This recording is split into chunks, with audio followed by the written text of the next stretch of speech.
Get in the know. Non-stop Vikings talk. It's Purple Daily on Score North and ScoreNorth.com. He did, in which he said that the sides talked about it and they're mutually parting ways basically here, which is what we foreshadowed just a little bit ago. We said that the Texans knew that J.J. Watt was going to want clarity on his future. They were not going to give him a long-term deal. He had 1 year left on his deal. He's 32. He's not getting any younger. He wants to go play for a competitor.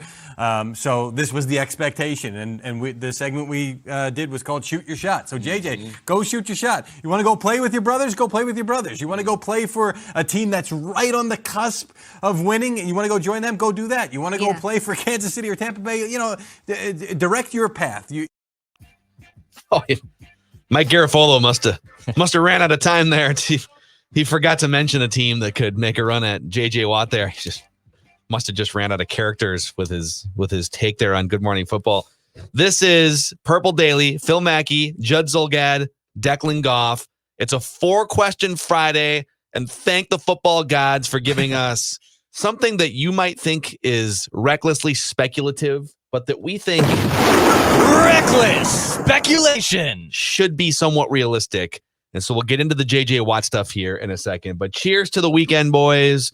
Cheers to Valentine's Day weekend. Nothing more romantic than cheersing a couple Corona hard seltzers. Oh, no, it's going to be me, myself, and I and my Corona hard seltzers. This is a love connection that I've always wanted. Just me, myself, and I. That's right. And my Corona hard seltzers. This is going to be a great weekend to love, great weekend of seltzer drinking alone. And I can't wait because this month and every month throughout the year, discover Corona hard seltzer, the only hard seltzer made with pure beach vibes with a refreshing splash of fruit flavors such as tropical lime, mango, cherry, and blackberry lime. Corona hard seltzer is a tasty spiked sparkling water with a splash of natural fruit flavor that allows you to enjoy the moment.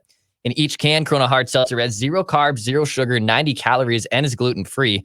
Relax responsibly. Corona hard seltzer spiked sparkling water with natural flavors, imported by Crown Imports, Chicago, Illinois. Question number 1 here on 4-Question Friday. Judd Zulgad, J.J. Watt was released by the Houston Texans. He has played on a $15 million cap hit for like 6 straight seasons. Mm-hmm. He is still, according to Pro Football Focus and the eye test, one of the best defensive players in the NFL, even at age 32. He's not quite on the same level as he used to be, but he's still really damn good, despite many injury issues. Don't just look at the sack totals. That defensive line was garbage across the board, and he was the only link. If you look at the pressure totals and some of the scouting grades on him, he's still really, really good. Should the Vikings consider J.J. Watt? So I think the most important totals to look at in the J.J. Watt pantheon of statistics go back to 2016. And it's actually the games played, which since 2016 go 3 games played, 5 games played in 2017, full 16-game season in 2018, then played half of that in 2019, and then actually came back during the miserable 2020 and played in all 16 games. So he definitely has had injury issues. The Vikings need to at least examine this for 2 important reasons. One is, if J.J. Watt is healthy, he could definitely help you, no question. Your defensive line should get Hunter back. It should get Michael Pierce back after he opted out, decided not to play what would have been his first season.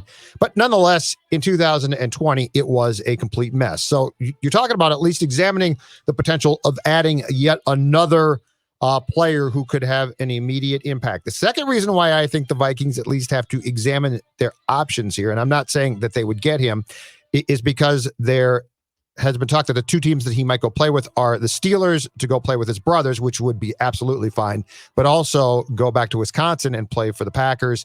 And if he's playing for the Packers and you are the Vikings, the Packers have won back-to-back division titles. And now he's playing for a team and definitely improving a defense that needs to be improved. Now, the Packers' problem is the fact that right now the projected salary cap on over the cap is $180 million, $500,000. The Packers, by that number, are $28 million over the cap. So going to play for the Packers would be difficult. But if I'm the Vikings, yes, I'm intrigued. Do I think that the Vikings can make this work from a cap standpoint? That would be difficult. But at least you owe it to yourself to sniff around, because J.J. Watt used correctly in a role in your defense could have a great impact, I think, for at least a year or two. We sort of half jokingly said when the Deshaun Watson news came out a few weeks ago that he's going to try and force his way out. And they, to this point, have been steadfast saying we're not trading him, even though they just released another great player. They've lost DeAndre Hopkins, JJ Watt, but they're going to keep Deshaun Watson, I guess, and just grind through this. But we kind of said jokingly, if Mike Zimmer had a choice, if both JJ Watt and Deshaun Watson were available, he's probably going to be a lot more excited about JJ Watt. Mm-hmm. And now that it's a reality, here's what I would love to see. Okay, I'm gonna float something. I'm gonna put my Vikings armchair general manager hat on here, and it's kind of a piggyback off yesterday's episode where we did some cap maneuvering on behalf of the Vikings. So I'm gonna first start off by trying to get the Vikings under the current salary cap, like we did yesterday. So they got to get from like 192 million down to 181 just to even like get under the cap. So Rudy, Bailey, Colquitt, Shamar Stephan. You guys are all gone. There's either replacements that can be just as good, or you can figure it out at punter. Like Colquitt was like the 35th ranked punter according to PFF. Just figure it out. Then I restructure Harrison Smith and Riley Reif to bring me even further down, probably like $5 or $7 million under the cap. Mm-hmm. And then I trade Kirk Cousins to either Carolina or San Francisco for a first or second round pick to clear a little more cap space.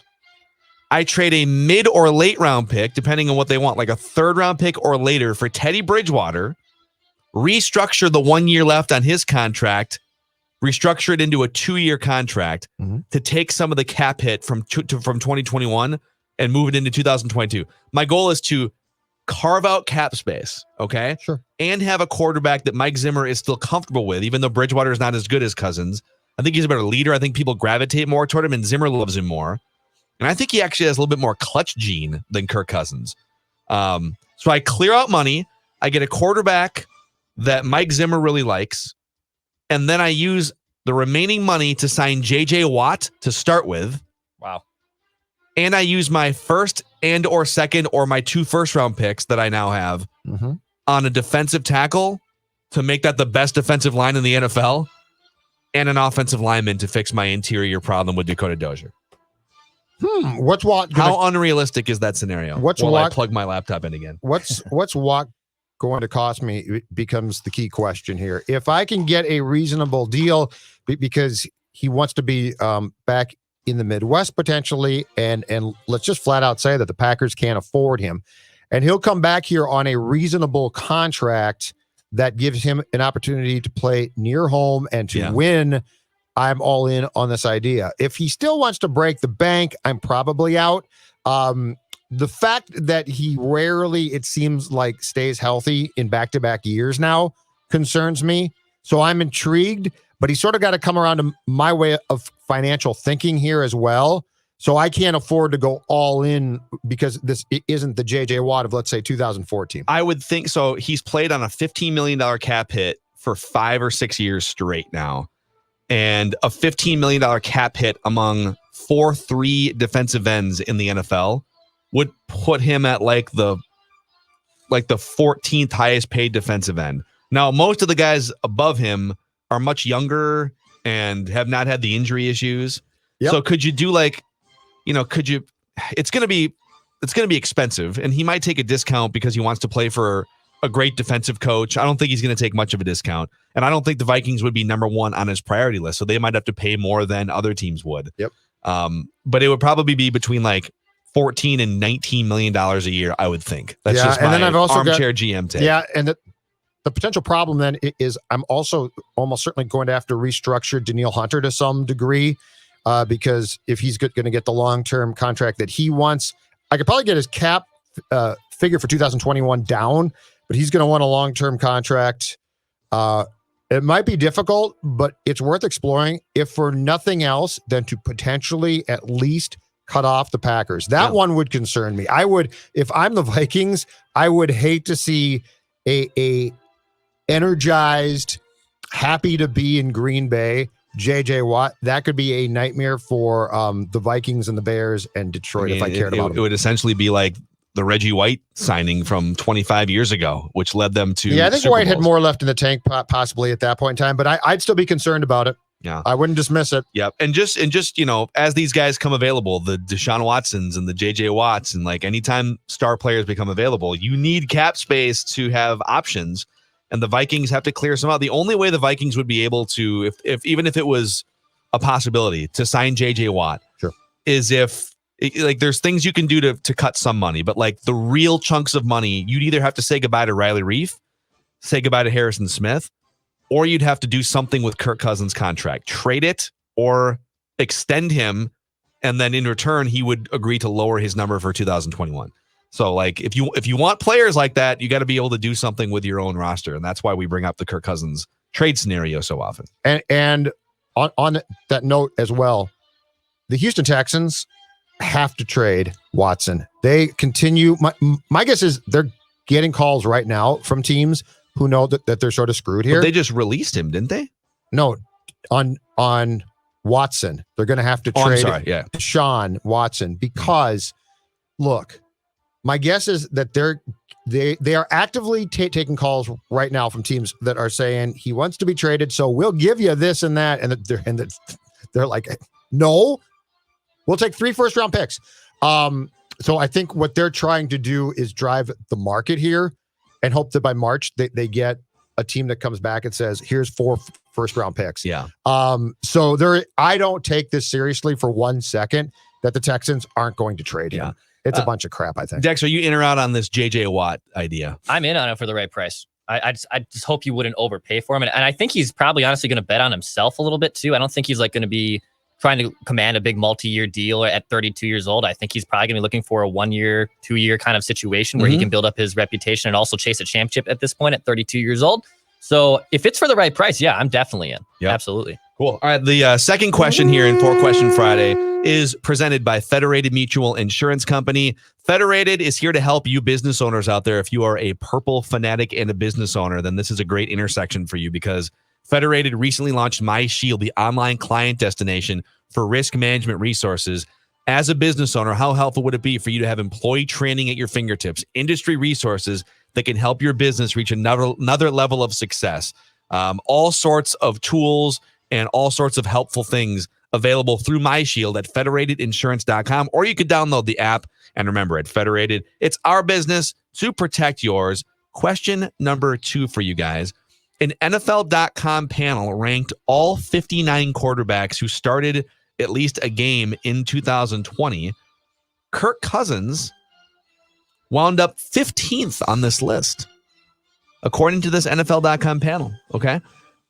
Aaron Rodgers, number 1, Tom Brady, number 2, Pat Mahomes, number 3, Deshaun Watson, 4, which is interesting, Josh Allen, 5, Russell Wilson, 6, Lamar Jackson, Ryan Tannehill, Justin Herbert, and Kyler Murray round out the top 10.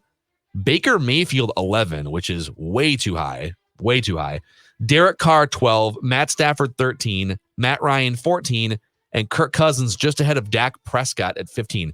Question 2, is that fair? I'm actually going to defend Kirk here. A rarity, but I'm going to do it. No, it's not fair. Do I believe that he is a top 10 QB?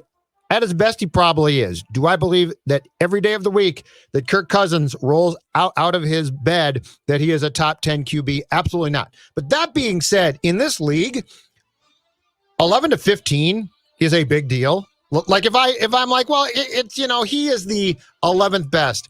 That to me is a significant improvement on 15.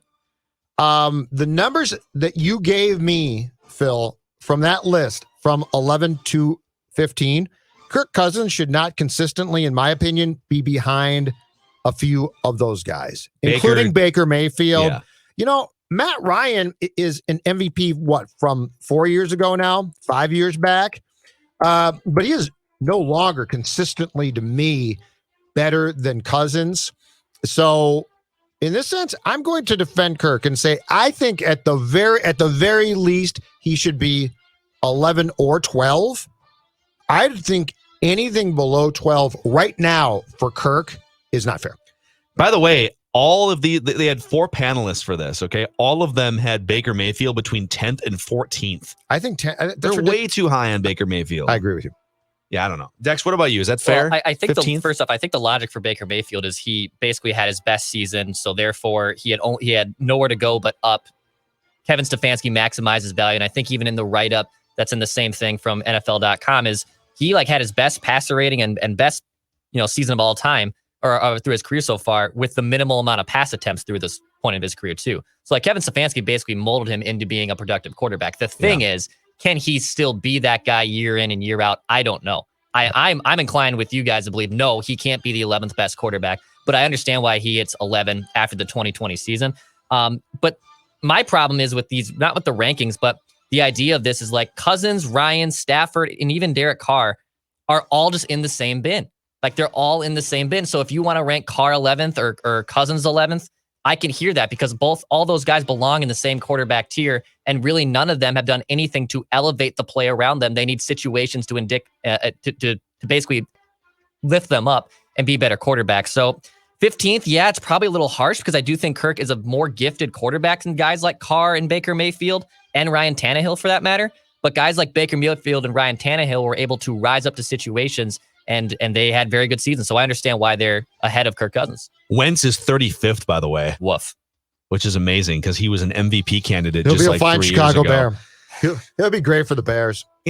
My first instinct is when I just saw that he was 15th, Cousins, my first instinct was that's too low. That's too low. And I'm not exactly Mr. Kirk Cousins here. He is Mr. Game-winning drive, the late game luminary. You had a hat. Yeah, I was going to say. The number one Creed fan. You were his biggest fan for 2 weeks. But it's hard to argue any of these guys in the top 10. I mean, people might say Ryan Tannehill. Dude, look at Ryan Tannehill the last 2 years. The top 10's fine. And Tannehill's been great. Top 10's fine. Justin Herbert is one of the best young quarterbacks in the NFL. Kyler Murray, some of the late game things he's done too. Mm-hmm. I start to take issue with Baker at 11. Derek Carr showed some nice flashes this year, but he's wildly inconsistent too. Stafford, I think, I would put him slightly above Kirk, but they're both in the same bin, and Matt Ryan's in that bin. So he's outside the top 10, but I don't know if he's 15th. So I'm telling you, it sounds weird, but Kirk, in my opinion, is a top 12 QB, damn it. I'm putting him in my top 12. He's not in my 10, but he is a top 12. And if we start to say, well, he's 15th, 16th, I don't think that's fair to him. It starts to change a little when you introduce, Joe Burrow's second year and Trevor Lawrence. Who's going to come out? Maybe now he gets pushed down. Sure. All right, question number. But not today, damn it, Phil. Not today. Question 3 from a listener here, Christopher DMs. If Mike Zimmer is not the answer to the Vikings winning a Super Bowl at head coach, which current head coach could or coaches? And if Mike Zimmer was fired or left the team, what team would he lead to a Super Bowl? So is there a team he could go to? No. And how many coaches, right? I mean, there's a handful of coaches right now, Andy Reid, there's about Bill Belichick. Right. So you don't think Mike Zimmer can lead a team to a Super Bowl? I think with the way that he wants a game to operate, no, I do not. I don't. Here's where I will disagree. I agree that his approach to pound the rock and play defense, that's more of an uphill climb in today's NFL. Yeah. Not that defense isn't important. There's certain things that he preaches that are absolutely critical to winning a championship. Yes. But the argument for him going to another team and winning a title is he's never had a top-notch, top 5 quarterback. If you were to say, all right, Mike Zimmer, you're going to go and you're going to be the coach of a team with Tom Brady or Russell Wilson or Pat Mahomes, then yes, he can win a Super Bowl. He's never had a top 5 guy at that position. He's had league average guys at that position. Yeah, except here's where I take issue with that potential happening, and it's this one. Mike is going to be more involved in some areas and have philosophies than Mike should. So I don't think he would understand to back off offensively enough. And so if he took the Chiefs tomorrow, I think he would probably improve their defense. And maybe by this point in Mahomes' career, he would back off. But Reid put Mahomes in year 2 to start, and then basically cooked around him and came up with this and turned him loose. And I don't think Mike has that gene because Mike, at the end of the day, doesn't really trust quarterbacks. He doesn't trust the quarterbacks that he has had. Yeah, but I don't think he trusts them. I don't think he trusts them. You don't think he trusts Pat Mahomes? He might now, but no, I could see him. No, I could see him screwing that up. I really could. Yeah, I could see him. He doesn't trust Case Keenum. He doesn't trust Kirk but Cousins. I don't. But I think that's a fundamental way that he approaches the position. Like if he got Mahomes now, he might. But I don't. But if he had drafted, if the Vikings had taken Mahomes and had groomed him the same way that the Chiefs and Reed did, I don't know that the results are the same. Dex, do you think Mike Zimmer could win a championship with the right quarterback? Yeah, I think he could. That's been the thing that's been ailing him his entire career with the Vikings. Like Phil said, he hasn't had the top 5 guy. They've been on the doorstep with Case Keenum, but that was more of I think we can all agree that's more of a Cinderella situation than it was a legitimate run at a championship. So I'd be intrigued if it'd be easy to say, hey, go to a team that's still defensive first, like the Bears. Like, what if Mike Zimmer coached the Bears and Deshaun Watson was on Chicago? Well, that'd be really fun. And obviously the Bears defense would still probably be very good with Zimmer at the helm, but does he have the philosophies and the thinking to maximize Deshaun Watson, or does he want to bury him and give the ball to Ty Montgomery for 50 carries? I think he would weigh in. I think I could see him taking a team with a really good QB to a conference championship game and somehow sabotaging it by accident. I really could. With like burning all 3 timeouts unnecessarily or something. But I mean, I could see that. Lots of guys the thing is, there's a lot of coaches that absolutely positively can't give up control. And at times that's fine. At times though, it's to their detriment. And I could see Mike sabotaging you with a really good QB in a key game. Now, do you think so? If they had got TB12, if Tom Brady had come here and you had gotten halfway through the year like the Buccaneers did, and Brady had basically done what I think he did in Tampa, which is he went to Bruce and said, Bruce, here's the deal. Stop telling me, stop trying to do what you want. I'll do it. I'll run the offense, right?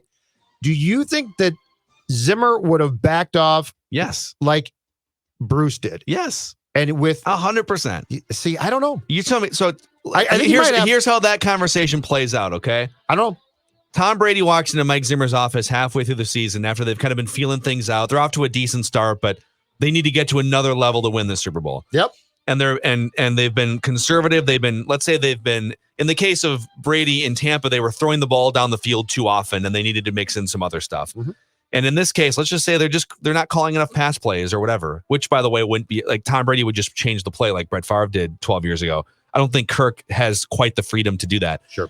But the conversation would go something like this. Hey, Mike, it's Tom. Good to see you early on this Tuesday morning off day. We're both in the office grinding film. It's 4 a.m. Yeah. Sun comes up in about 4 hours and we're both here. It's great. Okay. So, Mike, do you want to win a Super Bowl? Oh, Tom, it would be my life's dream to win a Super Bowl. That would be amazing. Awesome. So have you ever won a Super Bowl before? No, I mean, yeah, technically I was on like the 95 Cowboys team long time ago. I was on Barry Switzer's staff and we did win a Super Bowl. The Cowboys, we did. It's great. And Tom says, were you the head coach or a coordinator or have any real meaningful thing to do besides like a position coach? Nope. So, okay.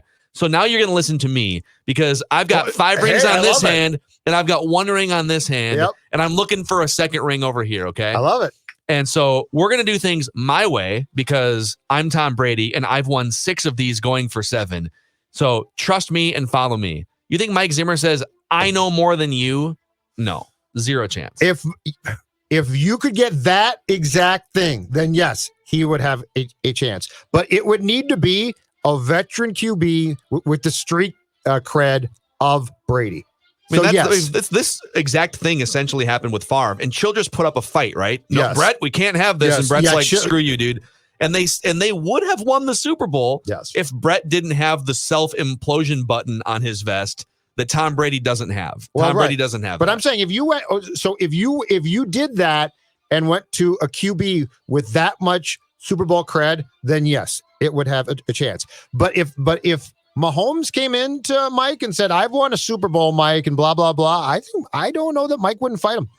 All right. All It's a great question, by the way. Agree to disagree. I love that question. Thank you, Christopher. That's Nice a great stuff, man. question. That's a fun question. And question number 4 here. Which current NFL player would you guys like to see in a Monday Night Football booth at some point upon retirement? And I'm going to take Phillip Rivers off the board because he's the one that people are speculating on. And Peyton Manning up off the board? Yep, current NFL player. Oh, current NFL player. Mm-hmm. I got one for you guys. Yeah, go. We always talk about quarterbacks, Peyton Manning and Tony Romo, Phillip Rivers.